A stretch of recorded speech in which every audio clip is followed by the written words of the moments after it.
and gank Jax at level 2, and Gendra and Ghost Pepper are going to try and push under the tower, so they're going to tower dive Jax at level 2. That's my call. It's my call for this game.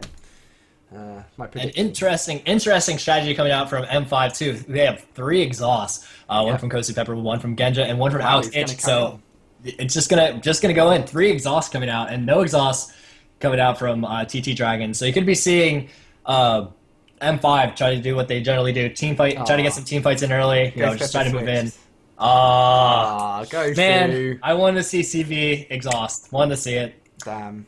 Ghosty Pepper, you messing with me. I mean, yeah, it's, like, remember as soon as CV was actually whatchamacallit nerfed, like everyone started using heal, but they didn't ditch CV because everyone was so attached to CV for some reason at that point. So everyone was like, no, we have to have CV, so we'll just take CV and heal. And of course that meant supports everywhere just died constantly, getting caught out of position, especially because half the world at that point were playing Soraka every single game. So it was just really hard to watch because, you know, it's just so obvious what was happening. But eventually people wisened up and were like, you know what, Flash is pretty important to have in this game, and I therefore they switched back.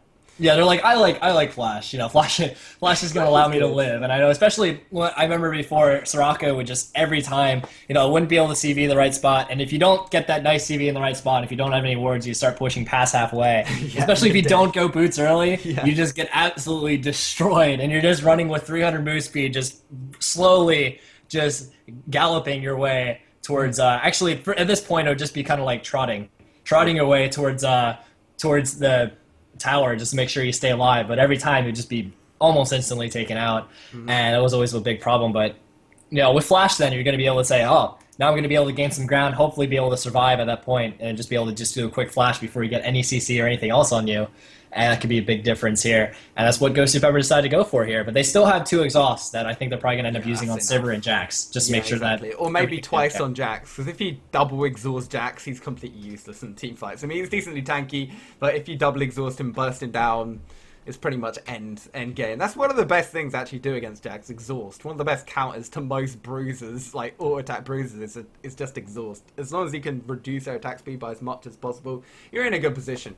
Someone in the chat actually saying that Yorik's not going to go do it in solo blue because he doesn't have teleport and he'll miss out on experience. But as I explained before, he gets enough experience. He gets instant level 2 from blue buff. You have to remember that. So when he gets back to the bottom lane, which is where he'll be going, not top, then he'll be absolutely fine. Like, he won't be Yeah. behind. He'll probably be even, if anything. And at the same time, too, you have to remember as well, they might not be expecting it at that point either. They do know Yeah. that York is going to be bottom. So what they're probably going to end up trying to do, instead of just pushing the wave straight out, to just try to push it to the tower, which is going to be a no-no, because once Darian's going to be able to move into the lane, if he was around there, he would just have the lane directly at his tower. He could just farm it all day. So what they're going to do is they're going to just try to last hit. They're just going to try to just freeze the lane. And then once the lane just finally moves over to Darian, there he is with blue buff, level 2, and the wave moved out right by the tower. So he could just sit there, just keep throwing Omen and Famine, just keeping his sustain up, and just making sure he just stays alive. And that level 2 is going to be huge early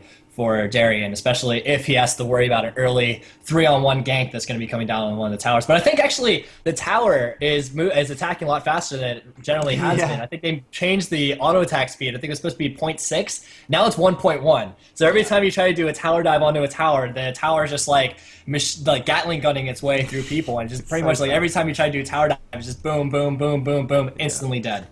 Yeah, it's really tough, and that might have been one of the biggest things about that tower dive on Aurelia in that other game, remember? Like, that might well have been just the tower in sense. I completely forgot about that today. I mean, I was talking about it all day yesterday. I was constantly saying, this tower dive isn't going to go so well, don't do it. The tower is a lot stronger than it was before. And if we actually take a look at them now, why can't I click on the towers?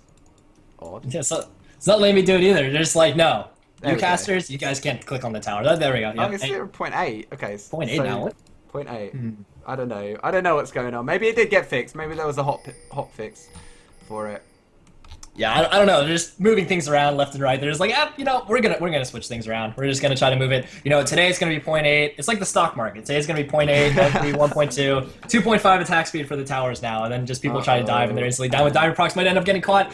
No, he actually just avoids it right then, just too far. Not gonna be able to move in and get that initiation in. As TT Dragon just trying to move in and invade on this, Darien just gonna move away. Diamond Prox moving back in, not gonna actually get hit. The ward does get thrown into place. Vision ward down onto the blue buff. He's got two of them. He's actually got 2 vision wards at level 1. He hasn't gone for any items. We saw this when they were against in their semi-finals match, didn't we? When he was playing Lulu. No items, just those pink wards all day long.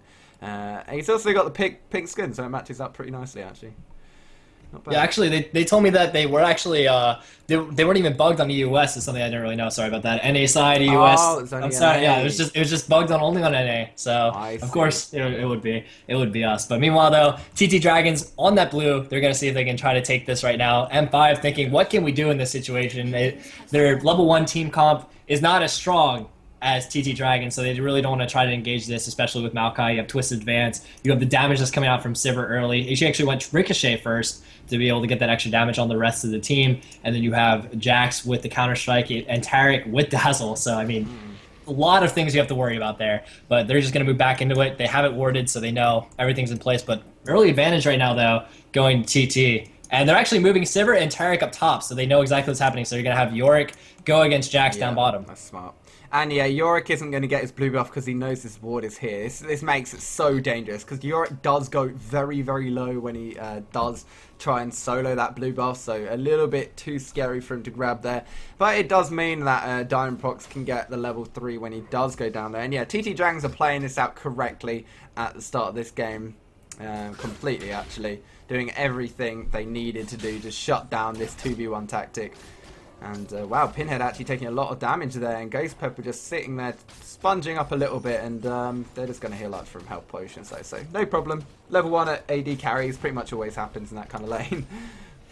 Yeah, and especially though, but Genja does have to worry about it too, because you do have Tarek. Tarek does have an early advantage, but will he be actually able to get the stun off? Yes, there it is. Nice. There's the extra damage coming out from Pinhead, but Pinhead does have to watch out. Takes a little bit extra damage, but We Will Failure is going to have that imbue, whether it's going to be level 2 or level 3, so he has that extra healing. They have sustained the lane, while M5 and Ghosted Pepper, the rest of them do not. So they're going to try to attack him, try to spend all their potions right now. Genja already used 2, so once he's out of potions, he could get easily pressured in the lane by Pinhead. So great job by Sivir just trying to trade early. And there is the Shatter coming out from We Will Failure.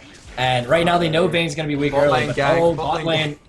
But no, never mind, because I forgot he had that counter strike. It's just super, super strong. Diamond Prox taking a turret hit for his troubles and is just going to have to back up from there. But yeah, I thought Yamato was in a bit more trouble than that, but did manage to get away just about in time, so no problem for him. That counter strike is actually so good against Xin Zhao, because dodging those auto attacks means that he can't get the knock up on you either. Yeah, and Alex has actually tried to get ganked mid lane against Maokai, and Maokai couldn't do anything. He was not able to get the Twisted Advance on. Great Shunpo by Alex to try to avoid all of that damage. As just trying to continually pressure on the Juduck. Diamond Prox getting pretty low too, as he's trying to push out for Darien, and Darien can just try to push hard against Yamato. And right now he's just trying to control the lane as much as he can. Meanwhile, up top, you see Ghosty Pepper Genja just trying to do something with it. Actually, does not have a level of consume, and we could be seeing some damage coming out. But Pinhead is in a bad situation. Will Genja be able to pick up this first blood? There is Ignite coming down from We Will Failure. Genja just trying to escape right there. There's a flash from Pinhead. Will he be able to get it? Boom! Long range. Going all the way downtown with the Boomerang Blade. Gonna be able to take that. While Juduck takes out Alex Ich with the help of HYRQ bot. So great job, though, by TT Dragon, just kind of coming back from that really bad performance that they had in Game 1 against M5 and just trying to do a little bit here. As Diamond Prox trying to get onto Juduck, will he be able to finish him off? He's just getting actual auto attacks. HYQR bot moving in, but that's nice. The longest of a Twisted Advance ever as Diamond Prox is moving in. Strength of a Coursing River, going to be able to pick up the kill there, and that's going to put M5 on the board in terms of kills. And that's going to be an extra kill for Diamond Prox as he takes, I think, both buffs again. Yeah, it's a refresh. Yeah, I mean, that was utterly amazing play right there from Diamond Prox. He was like, you know what, I'm going to go under this tower, and Maokai is going to try and Twisted Advance me to stun me underneath the tower and finish me off. But he just splashed back, and he was like, yeah, you're going to follow me now. I'm going to bait you back. And of course, with the double buff, with the reduced cooldowns on his audacious charge, and so on and so forth, he could finish off that one. So Diamondprox playing very, very well there.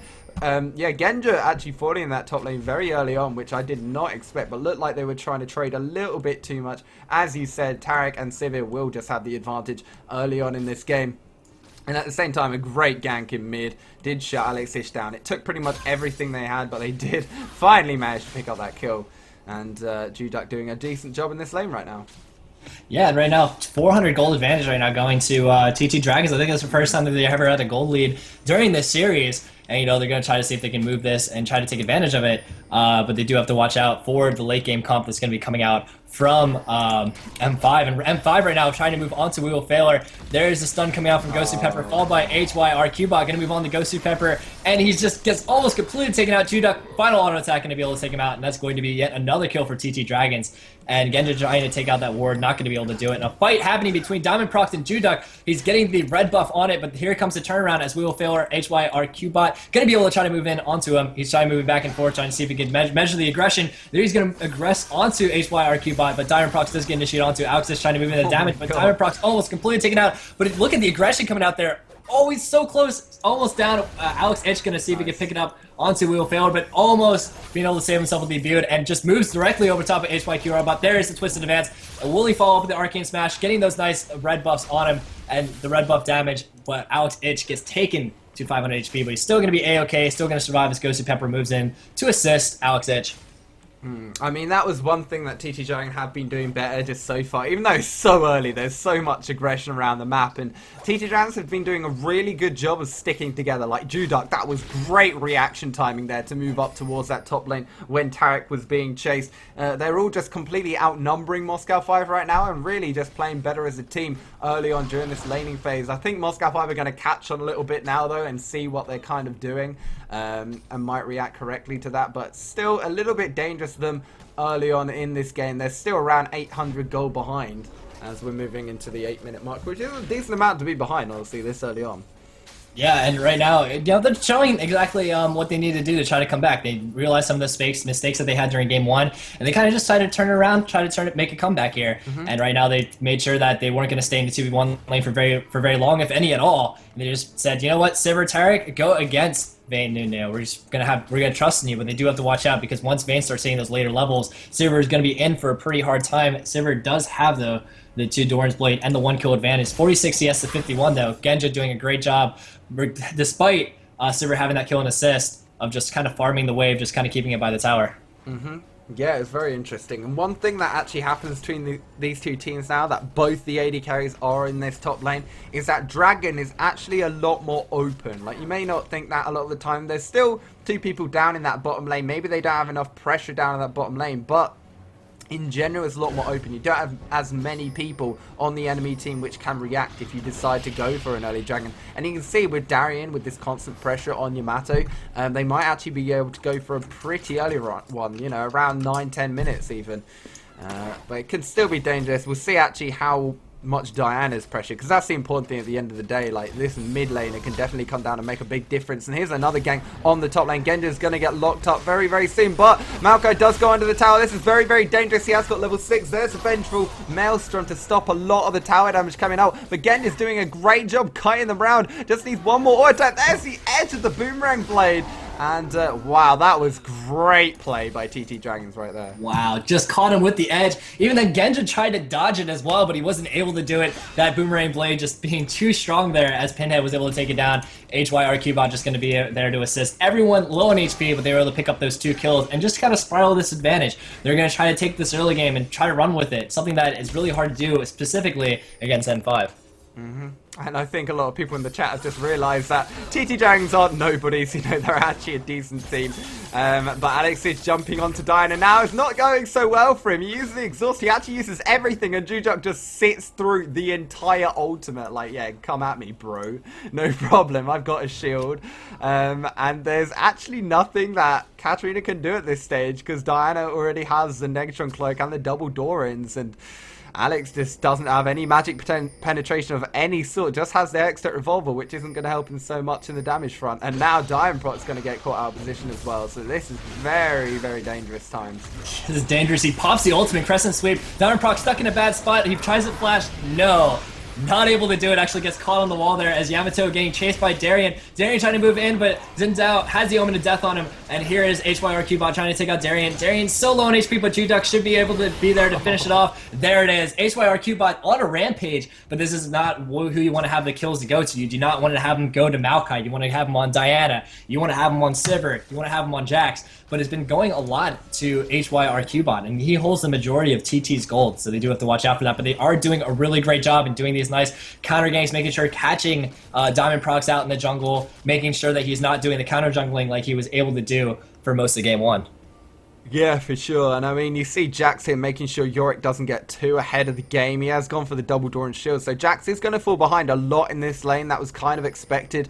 But he's going to be all right. I mean, all he's doing is trying to stop Yorick from getting too far ahead. That's really his job in this particular game. You see Ghost Pepper constantly poking into the top lane brush in the river just to make sure no one's hanging around there, and probably a good idea because Diana was waiting very, very nearby to probably come and try and go for a gank, but now he's heading towards this mid lane, so not too big a deal there. We see some of the early items coming out in the game. Of course, Yorick has got the Sheen, so he's doing a lot of damage early on, and the Ninja Tabby against Jax, so he's going to be fine down there. And Vayne, as we talked about before, going for the Triple Doran's Blade.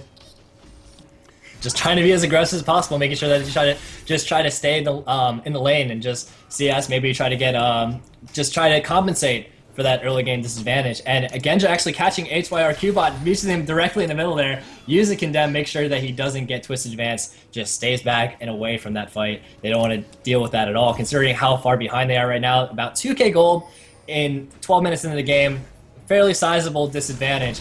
But it's not something that M5 can't come back from. But right now they could be trying to take that dragon and make it 3k gold. I don't know if M5 is going to be able to stop this.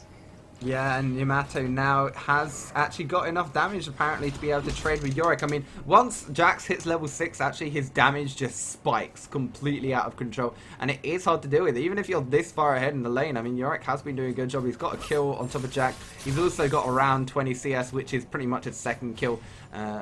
Give or take a bit, and it looks like Maokai is in this mid lane now. He is actually just going to twist the advance onto Genja. I'm surprised Genja actually came back out there, but they do seem to want to go in. Genja's forced to pop the ultimate to get away from that one. I'm actually surprised that Genja actually took that step back, because surely he knew that Maokai was just going to jump straight on him whenever he got the chance.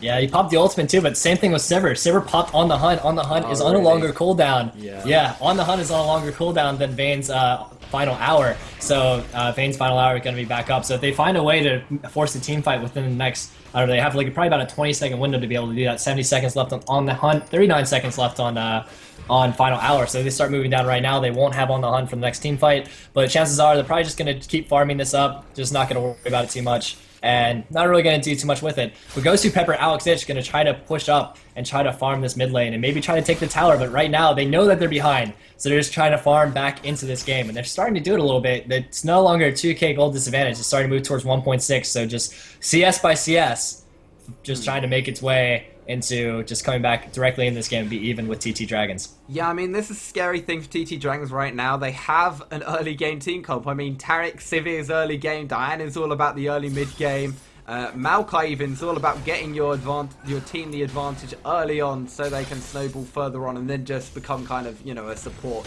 style jungler. But it looks like Ghost Pepper's going to get trapped in this middle lane, but that's going to back off. So pretty much Moscow 5 have two hype carries in the form of Vayne and Katarina, and if they get ulted by Yorick later on, and Yorick will definitely stay alive for a long time later on because he is pretty much dominating his lane, then it is actually going to be really hard for TT Dragons to deal with it. And now they're actually taking a dragon, and this lead is slipping away, even though they have 8 kills to 3 right now.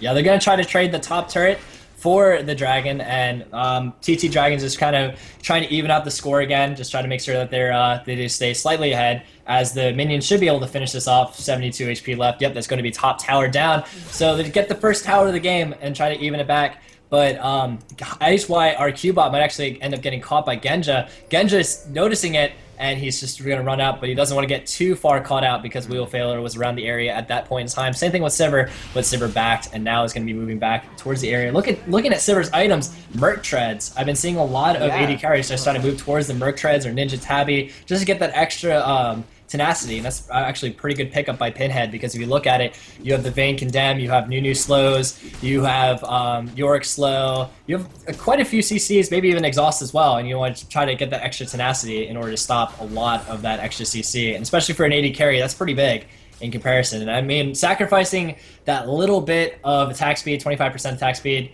isn't really too bad if you think about it.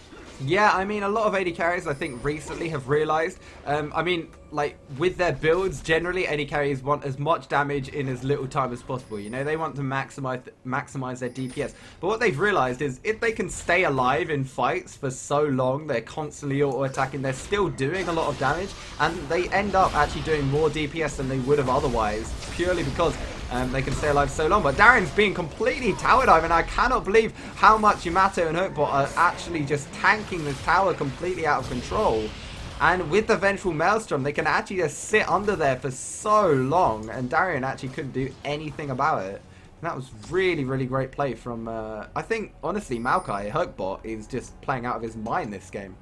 Yeah, 5-1-3. He holds the second most gold, second to Sivir right now, and that could be a problem, because if you look at it, the biggest gold difference is actually between Diamond Prox and Maokai. It's about 800 gold, and you don't want to have all your gold go to just your tank specifically, because to build the tank items doesn't really take too much gold. So you want to be able to have your AD carry, AP carry have the most out of everyone else, because it takes the longest to be able to build those big AP items, to be able to dish out the damage. But it's always good though, because they're picking up the kills. That's something that TT Dragons wasn't able to do last game. So as long as they pick up kills, generally it's good. It's a good thing. Yeah, it's better than not having kills at the end of the day. Exactly. And now we have Alexis with the Haunting Guys and the Sorcerer Shoes and the Exit Revolver, and now Katarina begins doing a bit of damage. I mean, it really gets scary when she picks up the Abyssal Scepter, but even now, definitely has the ability to kind of clean up teamfights, which is pretty much why you pick Katarina in the first place, just to clean up all the damage. And of course, mixed with Genja later on, that is going to become very, very scary. And now Genja does have his Zeal. Sivir actually has the BF sword already, so it's going to be a little bit dangerous for all of them right now. I think a team fight, honestly, could go either way at this point. I can't see any team singularly winning, but if Maokai keeps putting down these golden ults that he's been using, really great timing on them, then they are definitely going to wipe the team fight. Yeah, and they're just pretty much pushing down the power of Sivir, just showing it in full strength right now, pretty much almost clearing the wave instantly, just gonna be able to throw that boomerang blade, followed by Ricochet, and here he comes. Here's the initiation coming in directly on the Alex Edge. Alex Edge almost gets completely taken out. There it is. Juduck to be able to finish that off as Gosu Pepper gets taken out as well. Diamond Prox using his 3-talent strike, but then has to flash out. Diamond Prox gets taken out, double kill by Juduck, and that is going to be huge, as we will Failure just trying to survive and try to help out Yamato to survive as well. And they're pretty much pushing straight through, and man, just a great team fight coming out from TT Dragon. And they could easily take this game number 2. Genja wasn't even close in the situation. Darian was too busy bottom, and they just knew, and they just pretty much just shoved straight through, just tried to get that stun onto Alex Itch, and he just went down so quickly. Was a non-factor in that fight. Yeah, that was really, really good. That tower dive, you could see M5 just weren't prepared for it at all. Like, that was so well done by them. They just jumped in straight away onto Alex. Didn't even give them a chance to react. Diamond Prox tried to ult everyone out of the way, but it was just a little bit. It wasn't in fact even late. It was just so hard to get the right positioning on that. He knocked a couple of people forward, he knocked a couple of people back, but at the end of the day, they were still in a decent enough position to be able to follow up on it and finish off a couple more and take that mid tower, of course. So now the next target for TT Dragons will be this middle inhibitor tower, and let's see if they can actually keep up this lead, because I am impressed right now by TT Dragons for sure. Definitely showing why they deserve to be here in the finals against M5. Yeah, and a lot of people are just saying that it was a troll game, but you got to remember there is money on the line, so they have to try to do something with this. Juduck tries to go ahead, tries to use that E. Unfortunately, not going to be able to use the Windfall. They're going to disconnect, and Alex is going to escape that with the Shun Po. But they're doing a great job. They're trying to say, what did we do wrong last game, and how do we do the fix it? And they're just fixing it in full force here, just being more aggressive, making sure that Diamond Prox isn't going to be able to enter into the jungle and take Maokai's farm. Maokai is 5-1-5 right now. Already has Australia, so they're going to be able to initiate a little bit stronger. You're going to have that Maokai Twist Advance initiation or Taric Dazzle initiation. So look for either of them to just try to move up for a lot of these fights. They could start diving, as you saw before, especially if if M5 keeps moving down. If you look at Alex Ich, he's already moving down towards bottom. Genja and Gosu Pepper are towards top, and middle we have Darien and Diamond Prox. There's some pings trying to force the rest of the team to get together, and they're just trying to use that to their advantage. They notice, though, that Alex Ich is bottom. They could try to do this Baron. They notice that there's no wards around the area. Will they do it here? I mean, Yamato is around the area. The rest of the team is here, and yes, they are going to go ahead and try to do this. Going to try to get the damage in right now. Diamond Prox and Alex Ich aren't going to be able to make it there in the area. Darien and Ghosted Pepper are going to try to do their best to stop it. Same with Genja. See if they can move around to the side. This is a fairly early Baron. You can see the damage hitting on the Wheel Failure. It's going to be pretty significant as he gets taken down to half, but Genja's stuck in a bad spot. He's not around with his team. The team is split up, but they did prevent the Baron from happening, and they're going to force TT Dragons to back away. Yeah, that's the important thing there. That TT Dragons are actually kind of lucky that Alex Ich decided not to just jump in on them there. It could have been really, really dangerous. They do have a decent team composition for Baron, though, just because of Vengeful Maelstrom and the kind of positioning they get put in. It fits really well together, that kind of just circular AoE shape. Really, really good for them. And now they go in with the Shurelias. They're going to catch M5 out on the Dragon. They're just going to go straight in there. They're actually going to twist in advance onto Diamond Prox. Xin Chao's going to be the first target for TT Dragons right now. Will that pay off for them? Yes, it will. That is a dead Xin Chao indeed. And now Alex Ich going to jump in onto everyone. There's the cleanup. And this is what I was talking about before. When you have a Katarina on your team, you get one kill on Katarina. And you constantly get those cooldowns again and again and again and again. And Juduk now has to actually be pretty careful here. Alex Ich can definitely take him out. And he's trying to kite around. He's going to try and burst down Alex, but it's not enough. And there's the ace Moscow 5. And suddenly, the game is completely turned around because Katarina just picked up 4 kills in a row. And this is the M5 we're always used to seeing. I mean, excellent during team fights, just absolutely spectacular. Don't even need Genja. Genja just too busy just farming up top, pushing down the turret. That turret's probably going to go down as well, and that's just another advantage. And just like that, the swing that was towards TT Dragon's favor the entire game, instantly now in M5's favor as they pretty much move in there. They didn't even have Genja there. They were just like, we're going to team fight. Everyone was kind of compact together. And that was perfect for Alex Ich as he was able to get that nice Death Lotus. It did a massive, massive amount of damage. Now, especially because he was able to pick up that Abyssal Scepter now, he's going to be able to do even more. And it's going to be really scary for Katarina, especially because he did get the reset. And the reset is huge. And Pinhead might actually get himself caught. He's going to be possibly seeing a wild Diamond Prox, but nope. He's going to have to back away. But here comes Australia's pop by Diamond Prox. Will he move in? No, he will not. They're going to move towards Dragon. And Will Failure has to force the flash over the wall. There's no chance that he's going to go down to around half health. And the thing is, the biggest mistake in that fight, like I pointed out, the first thing I said, oh, they're going to focus Xin Chao, but they should have been focusing Alex Ich all along. They should have been well aware of that. They probably know what Katarina can do. And Diamond Prox actually outsmites the Dragon, and now they're going to go in for the fight. This is going to be bad. Now Genja is actually in the fight. Alex Ich isn't being focused still. There's no focus on the Katarina, and that is going to be the end of that quadra kill. That's what I mean. Like, absolutely no chances. Suddenly, Moscow 5 just being like, meh. This is what I'm talking about mid-late game, bro. It's like, screw your early game champions.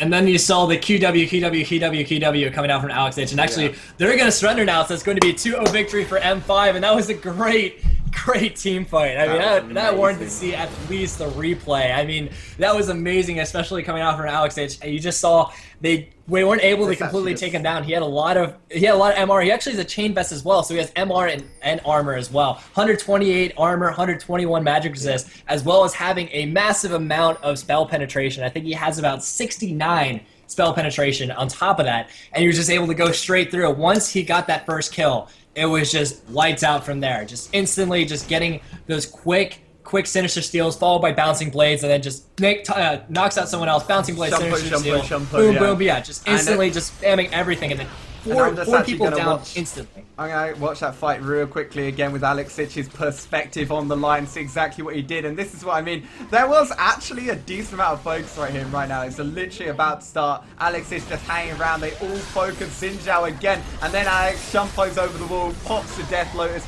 Is actually getting stunned a decent amount, but just has solo cooldowns. And there are suddenly all the resets. If you were watching actually Alexich's abilities, he just saw everything constantly reset. And then at the end of the fight, still has every single cooldown, especially Death Lotus, all up at once. So that is really scary to deal with. And Alexich definitely proving how strong Katarina can be. It's going to be GG. And of course, Moscow 5 are winners. Yep, they're winners too. And the thing is about it too with TT Dragons is that they weren't focusing Alexic as much as they should have. I mean, Darien got knocked down. Xin Zhao was very low in HP. I mean, man, think about that. Like, he was just able to just move in and just finish just everyone off, and they focus on the wrong champions. And I think that pretty much was the difference. I mean, if Alex Ich was taken out about 2 seconds earlier before that full burst, then none of that would have happened. I mean, it would have been a more even team fight. Sure. I mean, they might not have still won because Genja was just sitting there auto-attacking all day. All day and it didn't even matter at all. They had so many people to focus. Exhaust. They had so many people to focus. And even if they did focus one person, Darren could just ult him and they're back in the fight. It's like, that's the thing about this team composition. It is just absolutely ridiculous. Kind of like why Moscow 5 like playing Zillion and stuff. All these champions that can just turn the team fight into a 6v5 instead of a 5v5 in a sense anyway. And why they like Guardian Angels as well.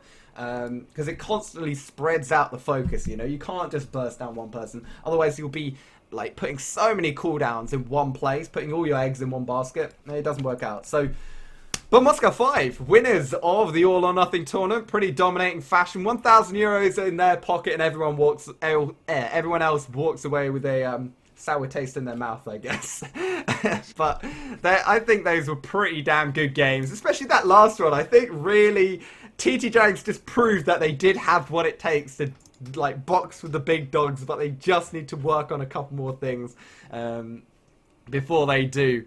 And yeah, so that's pretty much all we have for you today, guys. Do you want to quickly shout out anything before we... Yeah, actually, thank you, viewers. Thank you for watching this stream and the cast. I mean, it was an amazing experience. I mean, especially watching TT Dragons and M5 go up against each other. It was a fun experience overall. I mean, M5 just showing exactly how dominant they are, especially in the EU scene, as well as pretty much in the world. I mean, third, fourth place at S2 Championships is not a bad thing at all. And also, thank you, Absolute Legends as well, for having me come in as a caster. Thank you, Matt, for casting with me. It was actually a very fun experience. And also, you can find me on Twitter. Go to www.twitter.com/attackfae, and you can find a lot of my future casts and other things that I'm doing there. I'll be doing a lot more stuff with Matt coming in the future once we start getting some tournaments underway for Absolute Legends. What about you, Matt? Hey, I'm Matt. I'm the cast for AO as well as Zachary over here. And of course, I do have my own Facebook. You can go check me out at is facebook.com/absolute-matt. I'll link it in the chat a couple of times as well for you guys. And there are actually a couple of raffles you guys can enter, or a raffle you guys can enter, just to give a little bit back to the community. I mean, you can go like the Absolute Legends Facebook page. You can also head over to bigpoint.com/LOL. You'll see this website hopefully pop up if you go to that address. And you can obviously register there. Very, very nice and easy. And of course, once you do those things, you can win either a Razer, actually no, I think, no, one or the other. A Black Widow keyboard, which is one of the best mechanical keyboards out there right now. It's very expensive if you don't get it for free, of course. Or a Razer Megalodon 7.1 surround sound headset. So 2 items, which aren't bad at all to win. And all you need to do is go on those 2 pages, like them, register, and you are in the giveaway automatically. So definitely something you guys should go and check out. Of course, big thanks to 4pl.de for hosting this tournament, giving us the nice little prize pool there. And of course, all the admins that have been working their ass off all day, all the time, like they do. So that's about it. Thank you everyone for watching and stuff. But I guess we better go. Watching and stuff, I like it. And stuff. But yeah, I don't really have that much else to do right now. I need to go eat, so I might finish this one up pretty quickly. Oh yeah, the other thing I have to talk about is 4pl.de. Go check it out. Obviously, they are the hosts of this particular cup, and they have a couple more cups that you can enter. If you are on the EUS server, you have a good team on the EUS server. Doesn't even have to be good. You know, it's completely free entry. There's nothing to lose. Go ahead, do it with your friends. And every Friday and Saturday we have 2 tournaments. On Friday we have the Play for Fame by TT Esports, which is of course the 5v5 series. There's pretty much all tournaments after League of Legends, all good ones anyway. Oh, got you there. But if you enter that one, you can win upwards of €1,000 in the monthly final. Of course, there are qualifiers going on all month. The next one will of course be on the 26th of October. That is of course a Friday. And on Saturday we have the Corsair Vengeance Cup, which is pretty much the same thing, but it's sponsored by Corsair, of course. And that's pretty much the exact same thing. Just sign up to 4pl.de with your team and sign up for the cup, check in at the right time, and it's all good. It's all gravy. But that is pretty much all I have to say right now. They are all my plugs. Everything plugged. Everything's completely plugged in and ready to go. Yeah. I mean, man. But that was a really fun match to the cast, and that was good. I think we're gonna go back over. I'm taking a guess. I know you, Matt. You haven't eaten dinner yet. I haven't eaten dinner yet. No, I haven't. I starved myself until ridiculous times at night so I could actually eat. But it's all good. It's all for the greater good in casting. And thank you everyone for watching. That's a big shout out to the own chat as well. It hasn't been bad, seeing as we have got upwards of like 18,000 viewers at one point. Usually it's a lot more crazy, but everyone has been pretty damn cool. So thanks everyone that has been watching, and I guess we're going to be going off today. So see you later, guys. Peace. Peace.